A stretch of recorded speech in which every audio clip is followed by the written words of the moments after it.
They say you never forget the day your whole world shifts. Mine came wrapped in rain, diner grease, and the kind of shame that crawls up your spine and makes you wish you were invisible. You know, sometimes it feels like the world just wants you to take it, to swallow your pride and your voice, and just move on. But not that day, not after what happened inside Maggie's griddle. Not after the man in the corner stood up and made everyone look at themselves a little differently. Yeah, that happened, and it changed everything for me. So here's how it went down. It was just another gray Thursday afternoon in Mayfield, Oregon, and the town's only diner was so packed you could smell the coffee burning before you even hit the door. Old-timers were hunched over chipped mugs, couples splitting fries, country music leaking from a half-broken speaker in the corner. There I was, Lacey, 19. Ponytail dripping from my mad dash through the rain. Apron already stained from the early shift, wiping down table 4, and trying to keep my head low. Just make it through, save enough for college. Maybe catch a break one of these days. But, you know how it is, sometimes trouble has a way of finding you. The 3 guys in booth 6 had that look. Mid to late 20s, work boots caked in dirt. Cheap tattoos on their arms, ball caps pulled low. I'd seen them before, never meant any good. Every time I passed, I felt their eyes crawl over me, their whispers sharp enough to cut. One even leaned in as I bent to grab a spoon. Drop anything else. I'll be happy to pick it up for you with my teeth. Real nice, right? My face burned, but I kept my mouth shut. Eyes down. Move faster, pray someone would notice. But no one did. Manager was on break. Other waitresses swamped. No one. Except the quiet man in booth 7. He looked like he belonged in the background. Hands rough, hoodie faded, beard neat, but not fancy. I'd served him a grilled cheese and coffee an hour before. He'd just said thanks. But there was something about the way he watched the room. When those guys started getting louder, saying things I wouldn't repeat in church, I felt my hands start to shake. Until suddenly, he stood up. The whole place hushed like someone pulled the plug on the world. The tough guys tried to laugh him off. What? You jealous, Grandpa? But he just stared at them, voice soft, steady, cold. Apologized to her. They laughed again, made another crude joke, and in a blink his fist snapped out and caught the ringleader on the mouth, blood and teeth spattering across the napkin holder. The next took an elbow to the nose, then a knee in the gut. The third tried to bolt, but the man yanked him back and smashed his face into the Formica table. Plates crashed, screams echoed. Manager came running, but in less than a minute, it was done. 3 bullies groaning on the floor, the man standing over them, chest heaving. Then turning to me with the first real words I'd heard all day. You don't let anyone talk to you like that again. Not while I'm around. You could feel the shift in the air, people whispering. Recognizing him, piecing it together.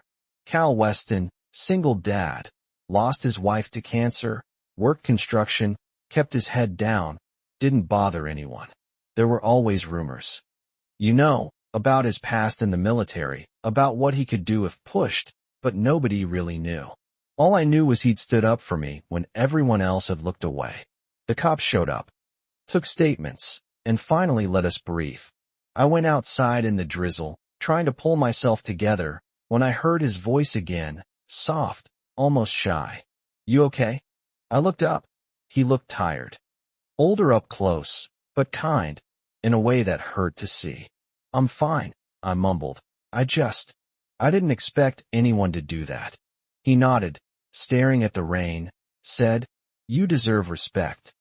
My daughter's 16. I see too many men think they can get away with stuff like that. I've kept quiet too long. I just listened. He didn't need to explain. But I could see in his eyes he was thinking of someone else. Maybe his daughter. Maybe someone he lost.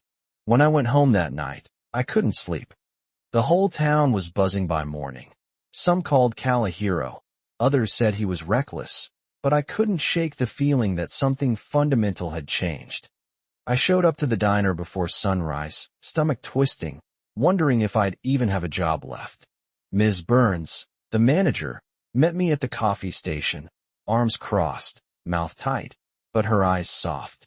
"You okay, kid?" she asked. I nodded, barely. "For what it's worth, you handled yourself with a lot of dignity," she said.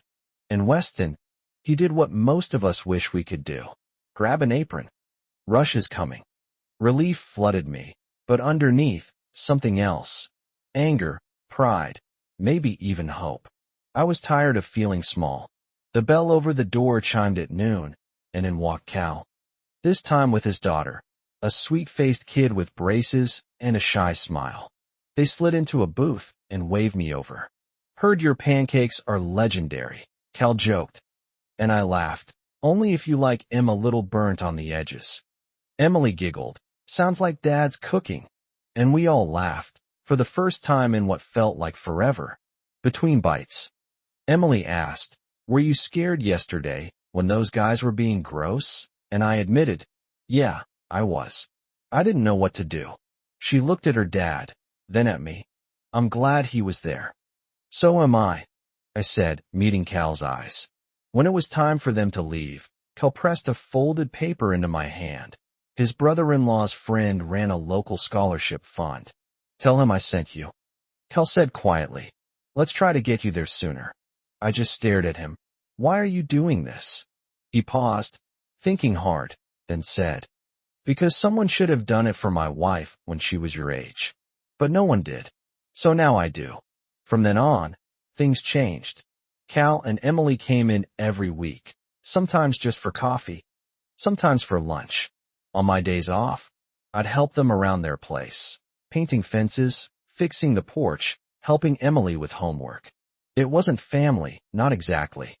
But it was something that felt like it could be. One night by their backyard fire, Emily dashed inside for marshmallows, and Cal turned to me. "You remind me of her," he said. His wife, she was brave. Worked 2 jobs, raised Emily while I was away. No spotlight, no glory, just showed up every single day. My throat tightened. "She sounds amazing." "She was," Cal said. "But she never saw it in herself." "I see it in you, though." I couldn't help the tears that slipped down my cheek. "No one's ever said that to me." Cal just smiled, nudging my shoulder. "Someone should have, a long time ago." Months passed. My scholarship came through. I started at the community college, quit the diner, and for the first time in years, I wasn't alone. Emily cheered on my first day. Cal drove me to campus, and every Friday night, we sat around the fire and talked about everything and nothing. Life was still hard, but it wasn't hopeless. Because one person stood up, because silence broke and kindness took its place, I found my voice. Emily found a role model, and Cal, well, maybe he found a little bit of peace, too. So now I'm telling you, out there in the world, there are people who will stand up, even when it's easier to look away. Sometimes courage is a fist on a table. Sometimes it's a word spoken when everyone else is silent. If you've ever been the one left alone in the storm, don't give up. Your Cal Weston might be just around the corner, or maybe you'll be theirs. If this story stirred something in you, share your thoughts below. What would you have done? Do you think standing up is worth the risk, or does it just bring more trouble? Let's talk about what real courage looks like, and whether we owe it to each other to fight for a little kindness, even when the world says keep your head down. And hey, if you want to see more stories that matter, hit subscribe, share this with someone who needs it, and tell us where you're watching from. Stories change lives. Maybe today, one just did.